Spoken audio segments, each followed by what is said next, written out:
Hello there, I'm Lloyd Evans. Welcome to Ramacrow. In this video, which has been requested by my patrons, I'm going to be talking about Jehovah's Witness ghost teachings. So you might be thinking, whoa, what is this about ghosts? It's nothing to do with actual ghosts. The term ghost teachings is a term I coin in my book, The Reluctant Apostate, to refer to teachings that Jehovah's Witnesses have in their publications or printed historically in their literature, but never completely disavowed, even though they're plainly ludicrous. So there are actually 3 examples of this that I'm going to give you in this video. And hopefully you'll see immediately why the organization has pursued a strategy of just not talking about them, just letting them be buried by the sands of time. This is an organization that makes it difficult for Jehovah's Witnesses to research their history and inform themselves regarding the many contradictions, the many plainly balmy ideas that have made their way into print over the many decades, 140 years of Jehovah's Witness and Watchtower publications. Anyway, I should really get started with example number 1, which is the teaching that Satan used the Pyramid of Giza as a subtle scheme. So the reason why Jehovah's Witnesses once taught this was because they were overcorrecting from a previous teaching regarding the Pyramid of Giza being God's stone witness.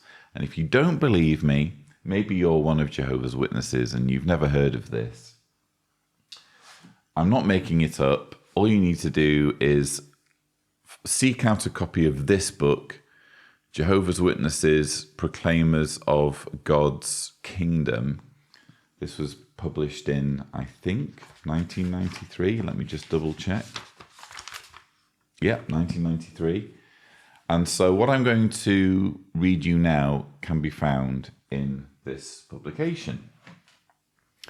For some 35 years, Pastor Russell thought that the Great Pyramid of Giza was God's stone witness, corroborating biblical time periods. But Jehovah's Witnesses have abandoned the idea that an Egyptian pyramid has anything to do with true worship. And then you'll notice it says, see Watchtower issues of November 15th and December 1st, 1928. We're actually going to dip into one of those articles because, again, rather than simply abandoning the idea, they went one step further. And this is what makes it a ghost teaching. What you do if you're Jehovah's Witnesses and you say wrong things and you're found out to say wrong things, or you change your mind regarding a previous teaching, what you typically do is you unveil new light. And when you unveil new light, you simply say what your new understanding is, and you add a little footnote somewhere in the Watchtower that says, this replaces our previous understanding. See such and such a Watchtower from whatever year. So that's how you typically kill off a teaching that you no longer want.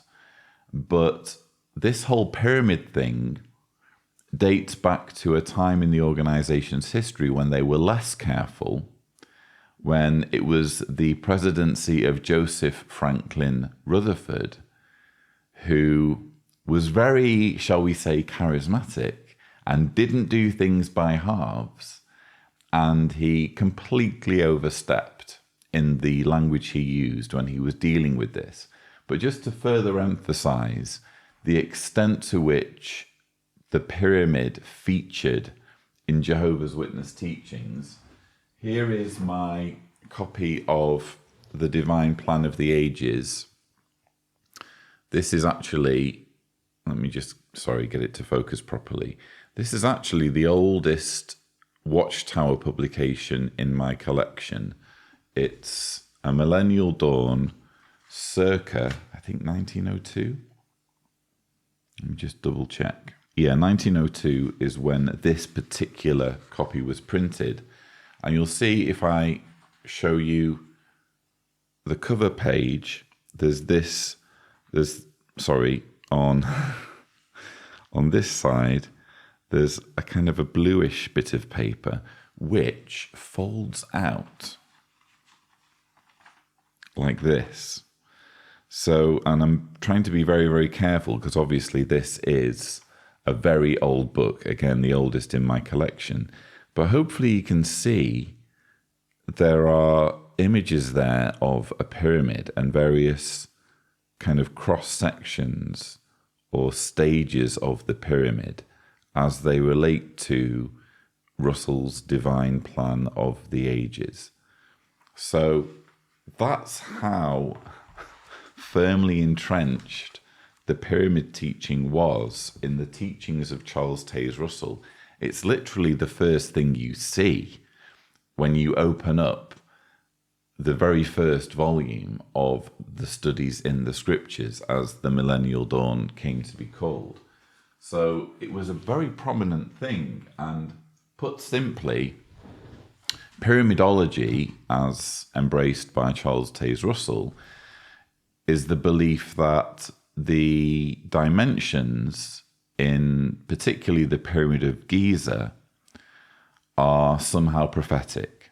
So if you measure all of the various chambers and corridors and crypts and whatever in the Pyramid of Giza, what you'll get are numbers that can be lined up with spans of time in Bible history or Bible prophecy. That's in essence what Russell's pyramidology was, and that's what he taught, as you can see, very prominently in his Studies in the Scriptures series, which Jehovah's Witnesses still hear a lot about. You'll often hear references to Studies in the Scriptures. It's just that Jehovah's Witnesses can't read on jw.org what was actually in Studies in the Scriptures.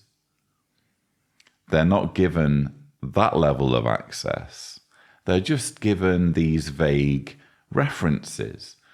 Now, interestingly, in 1928, Rutherford made one of many changes to the organization's theology, one of many shifts away from the teachings of Russell. And it was actually 1927, 1928 that the organization stopped printing Studies in the Scriptures, and it put more focus on the writings of Joseph Rutherford and what came to be referred to as the Rutherford Rainbow, which I have a full collection of behind me. This quote, by the way, is from the December 1st, 1928 Watchtower, page 859. If you want to double check it for yourself, I'll make sure there's a download link to the Watchtower PDF in the description below. Anyway, what did Rutherford say when he was killing off the pyramid teaching? He said, "To be sure, if Satan can induce the consecrated to turn their attention to a pile of stone in Egypt and study its measurements in order to determine just when the church will be glorified, he would accomplish his purposes. He would turn the mind of such away from Jehovah and the wonderful unfolding of his prophecies at the present time. In this connection, let it be emphasized that those who are devotees of the Pyramid of Giza and who are delving into its supposed secrets are doing nothing whatsoever to bear witness against the devil's organization and for the name of Jehovah God. On the contrary, they discourage any speech calling attention to the apostate clergy who are children of Satan and who constitute his visible mouthpiece. Satan is a wily foe. He resorts to all manner of schemes to draw men away from Jehovah and from his service. One of the most subtle schemes Satan has yet adopted to accomplish that purpose has been and is the use of the Pyramid of Giza. So it's not just, maybe we were a bit mistaken. We've had a bit of new light on the Pyramid of Giza. We no longer consider it to be relevant in terms of the Bible and Bible prophecy.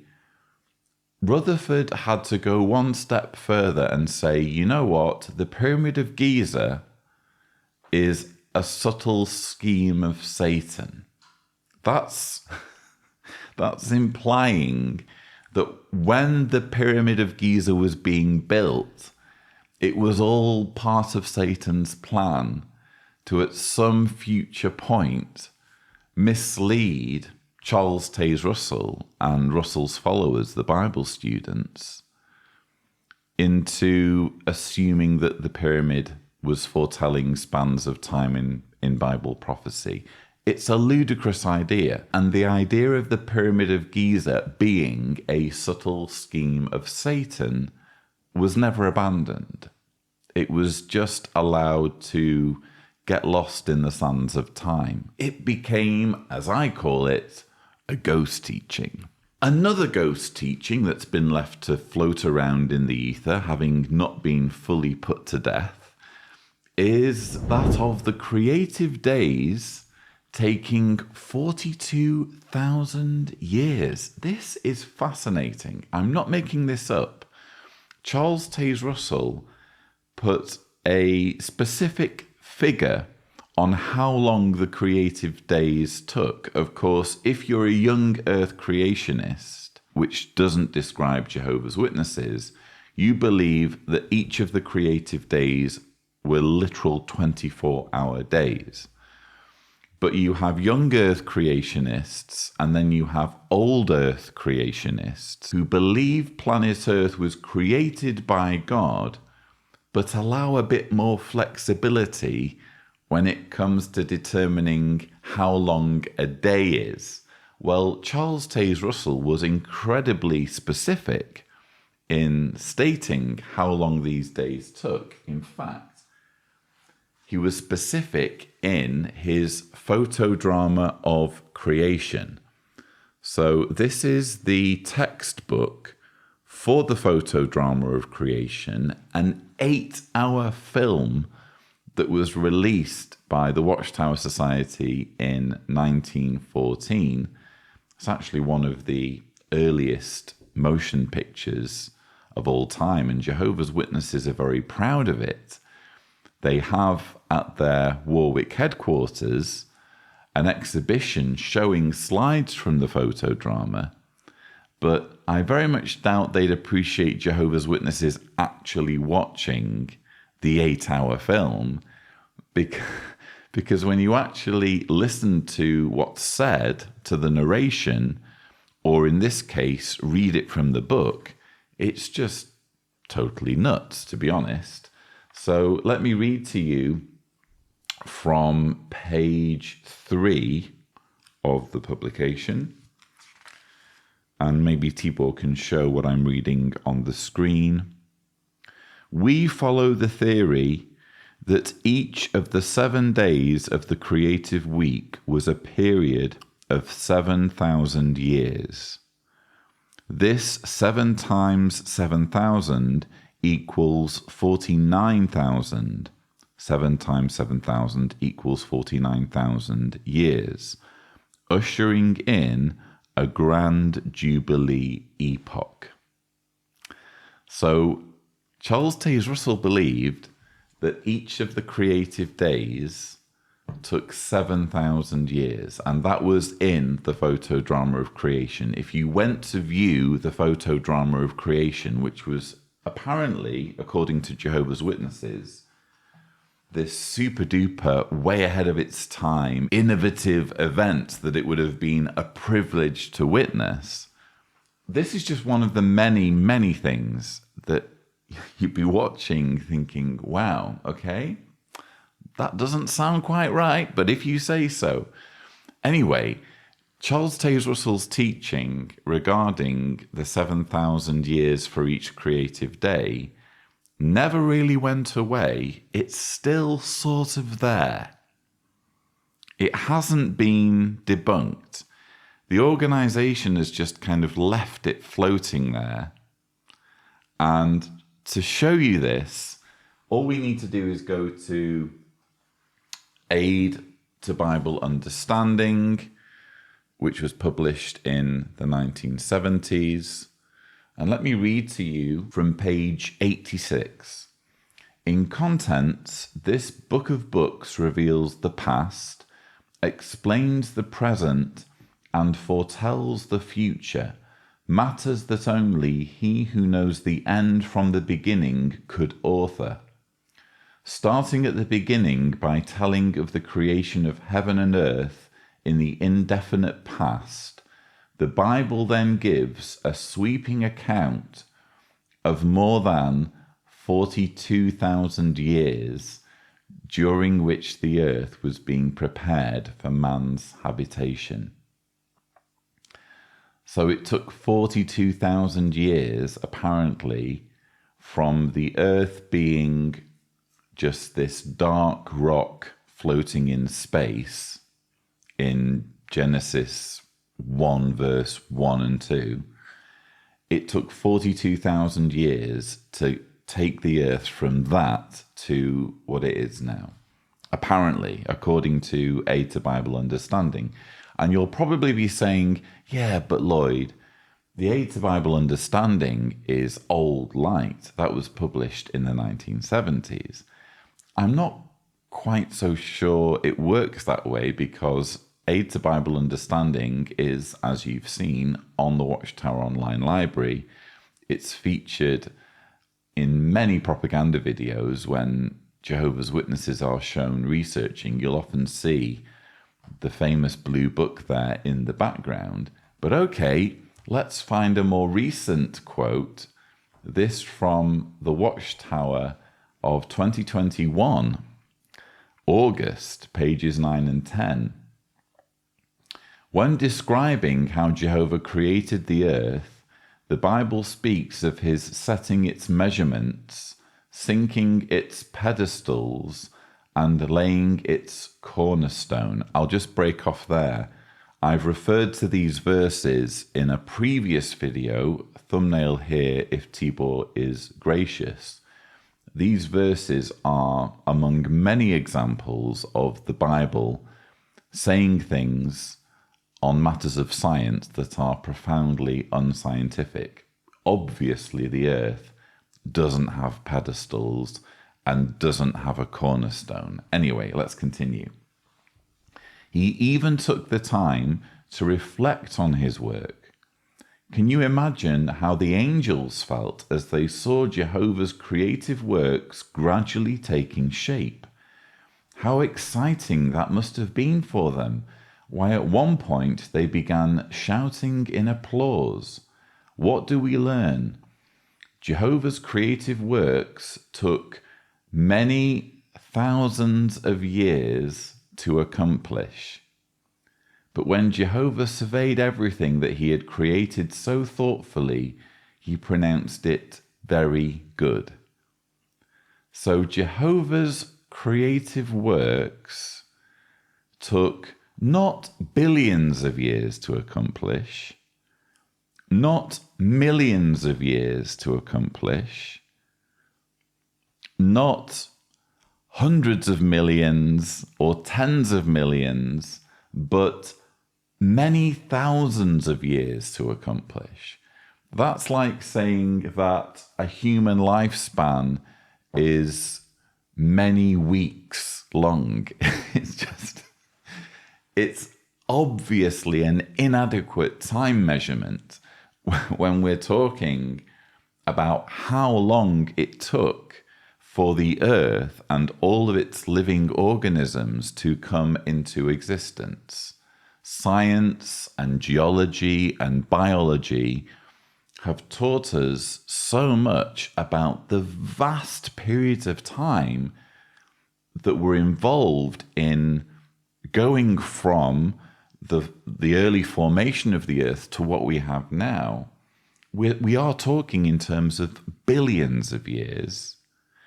And in a 2021 Watchtower, they refer to this period in terms of many thousands. And the reason why they do that is because they're still holding a candle for this. They're still holding a candle for the teachings of Charles Taze Russell. They still fancy the idea that maybe one day it might be proven that actually there were these neat 7,000-year periods in which Earth as we know it today was formed, and in which all of the various plants, animals, living organisms just popped into existence, which is effectively what you have to believe if you believe in creationism. So that's a really interesting ghost teaching. And before I go on to our third example, I would just draw your attention to an FAQ page, because if you're one of Jehovah's Witnesses, you might be tempted to counter my argument with this. Do Jehovah's Witnesses believe in creationism? No! Jehovah's Witnesses do believe that God created everything. That's creationism. Again, you can have young earth creationism and old earth creationism, but it's still creationism. Anyway, Jehovah's Witnesses do believe that God created everything, but we do not agree with creationism. Why not? Because a number of creationist ideas actually conflict with the Bible. Consider the following two examples. Length of the 6 days of creation. Some creationists assert that the 6 days of creation were literal 24-hour days, but the word day in the Bible can refer to a considerable length of time. Notice how on that particular issue, they won't be drawn on how long a considerable length of time is in this context. Interesting, isn't it? Age of the earth. Some creationists teach that the earth is just a few thousand years old. However, according to the Bible, the earth and the universe existed before the 6 days of creation. For that reason, Jehovah's Witnesses have no objection to credible scientific research that indicates the earth may be billions of years old. So here's where you could be hoodwinked into thinking, well, there you go. Jehovah's Witnesses believe that the earth is billions of years old, but when you actually read this carefully, that's not quite what it's saying. It's saying that in Genesis 1 verse 1, when it says, in the beginning, God created the heavens and the earth, it could have taken billions of years for God to create the earth. But in what condition was the earth when this process of the creative days started? Well, in verse 2 of Genesis 1, it says, now the earth was formless and desolate, and there was darkness upon the surface of the watery deep, and God's active force was moving about over the surface of the waters. And God said, let there be light, and there was light. So you have again this rock, this dark rock hanging in space. There isn't even a sun because apparently the sun gets created after the earth. Anyway, you have the universe and you have just blackness and this rock hanging in space called the earth. And then the creative days start. So when it comes to the period where Earth is just hanging there in space with not much happening, that could have taken billions of years. That's what Jehovah's Witnesses are saying. But when it comes to the creative days, that's a different story. And to illustrate this, all we need to do is just scroll down on the FAQ page. You'll see there it says, "You may also like." And the first link there, at least as of today, which is Friday the 21st of October, the first link it suggests is the Awake, What Does the Bible Say About Creation? If we click on that article, we go to a new page, the Bible's Viewpoint Creation. Did God create the earth in just 6 24-hour days, as some creationists claim? Let's read the second paragraph. The Bible also describes 6 days of creation. However, it does not say that these were 24-hour days. In fact, the Bible uses the word day to refer to various lengths of time. For example, it calls the entire period of creation the day that Jehovah God made earth and heaven. Evidently, these days of creation lasted many thousands of years. So we're back to thousands, which is what they said in the 2021 Watchtower article that I read to you earlier. So a fascinating teaching again. It's a remnant, a vestige of Russellism, really, of Charles Taze Russell's uneducated, backward view regarding the creative days, each lasting 7,000 days. And one final word on this. Perhaps if Tibor is gracious, we can see an image from a 1973 Watchtower, February 1st, page 86, which very, very clearly conveys this idea of the creative days taking 42,000 years. So it's there. It's just there in the publications. And rather than killing it off completely, the organization just lets it float around in the murky past and hopes that Jehovah's Witnesses won't stumble on it and realize just how obviously insane all of this is. Anyway, we're down to our third and final ghost teaching. I'm calling this Eve and 1975.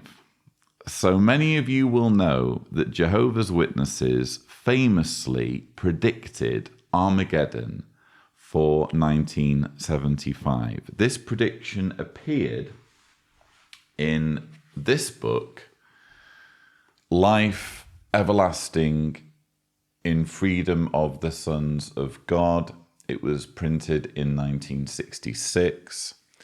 I say it predicted 1975. It used very, very clever wording to lead Jehovah's Witnesses to the conclusion that 1975 would likely see Armageddon, that it would be harmonious with God's way of doing things, with God's way of measuring out time. A great example of them putting a real focus on the year 1975 is in their chart of significant dates from man's creation. I'm just going to show you the page here just so you can see for yourselves that I'm not making this up when Tibor just shows you a close-up of what's at the bottom here, because what's at the bottom is the year 1975, end of 6th 1,000-year day of man's existence in early autumn. Basically, and it's all a little bit complicated and to do with Jubilee years and all that sort of thing. I explain it in more detail in my book, The Reluctant Apostate.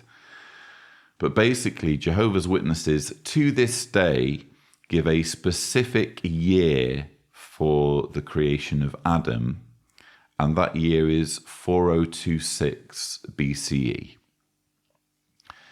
Precisely 6,000 years from 4026 forward takes you to the year 1975. 6,000 years of man's existence.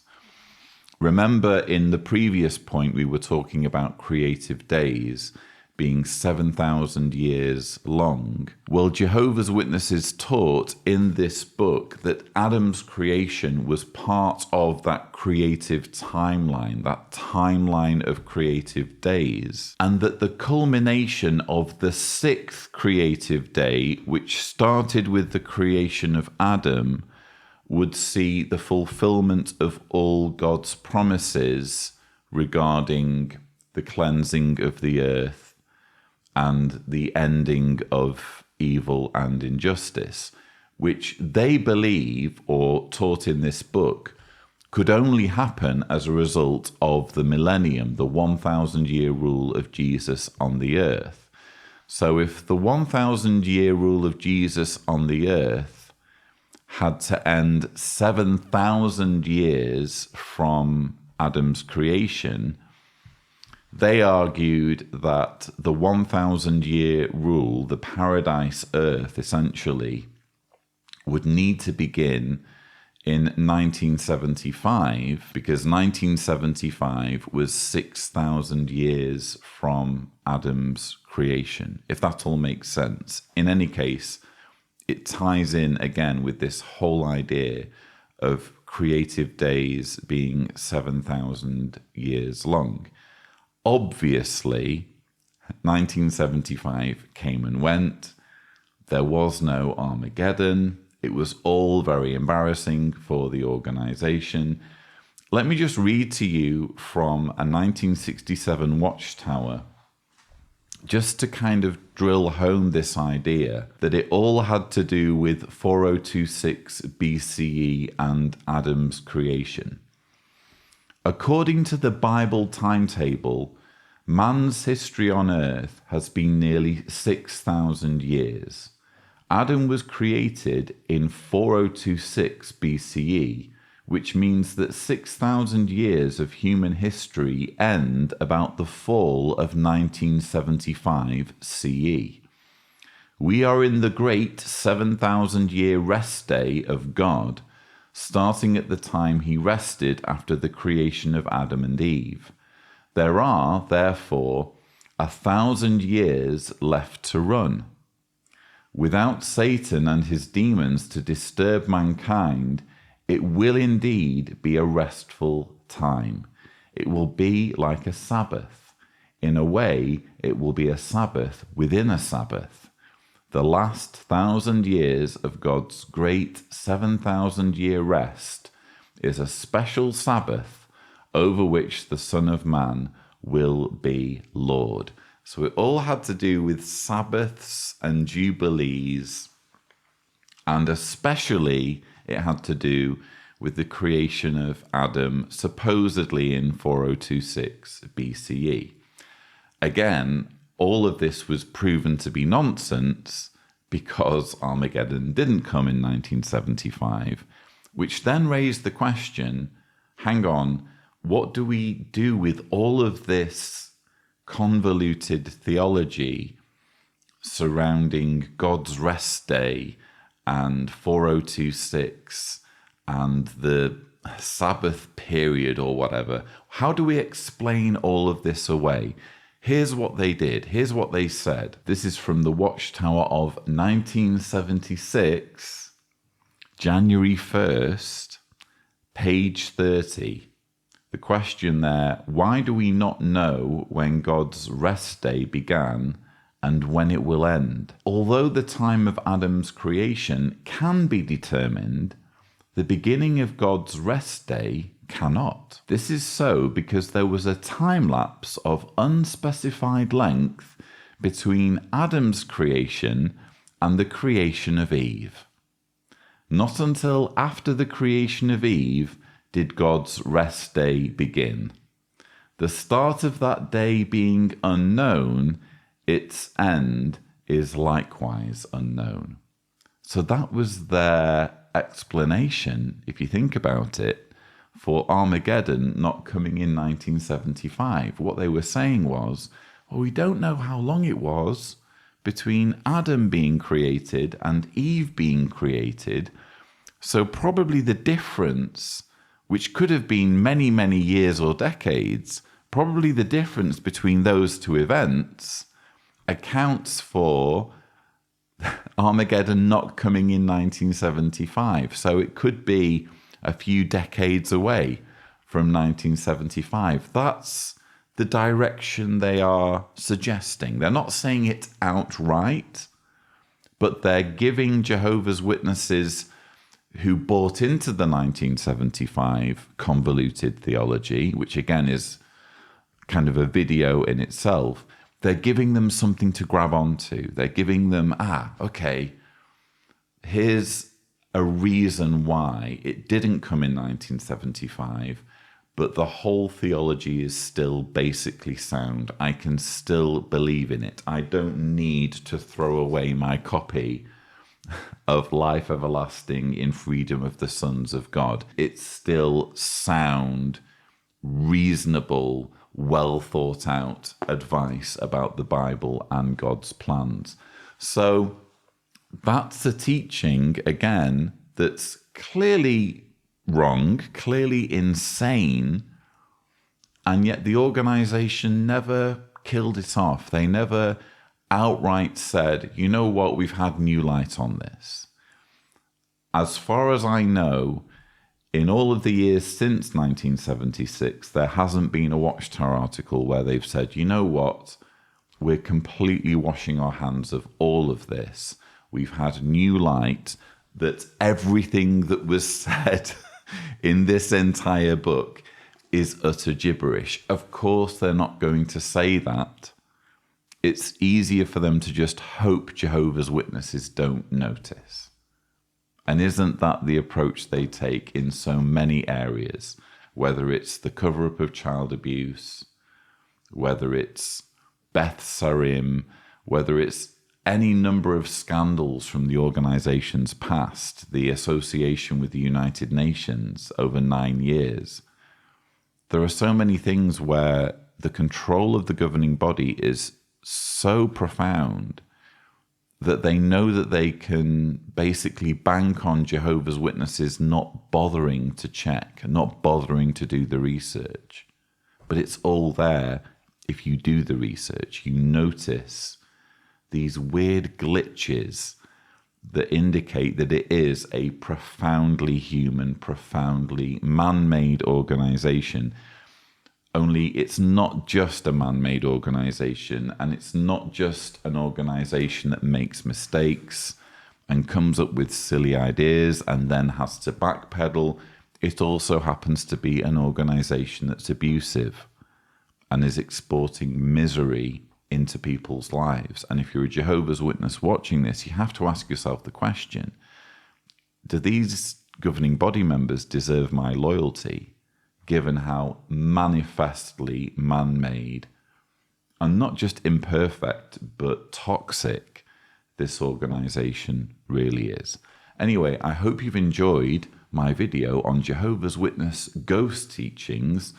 A huge thank you to my hundreds of patrons who actually voted for me to cover this topic. So I really do appreciate that suggestion. I hope you found this information useful. Don't forget to subscribe to the Lloyd Evans channel for more such videos. And as always, thank you for watching.